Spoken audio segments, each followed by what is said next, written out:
This is a download from BBC Learning English. To find out more, visit our website.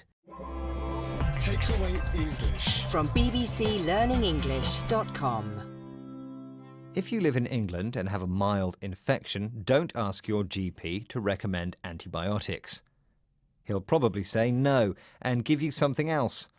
This is part of an initiative to put a stop to harmful infections becoming resistant to these drugs.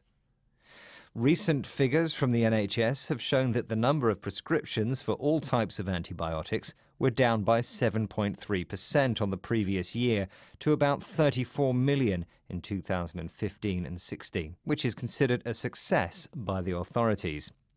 Peter Taylor, Professor of Microbiology, UCL School of Pharmacy, says that antibiotics are probably the safest and most effective drugs ever produced, but they have an Achilles heel.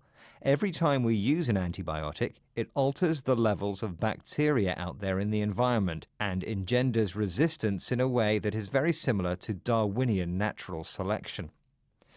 The power of these substances was discovered by Alexander Fleming in 1928, almost by chance. The Scottish bacteriologist returned to his laboratory after a holiday to find a bacteria-free circle around a growth of mould on a Petri dish.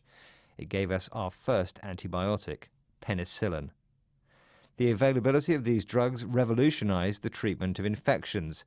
In the past, STIs spread by bacteria were often incurable and deadly. Today, all it takes to treat them is a trip to the clinic and a course of antibiotics. Childbirth was very dangerous and routinely ended in death for both mother and baby. Now, the risk of a woman dying in England and Wales during labour is between 40 and 50 times lower than 60 years ago. Bacteria will continue to evolve to seek survival, and we have to up our game. There hasn't been a new class of antibiotics since the 1980s, and pharmaceutical companies are looking into a wide range of alternatives, from compound from insects to nanotechnology, to develop new weapons in the continuous war against superbugs. Takeaway English From bbclearningenglish.com.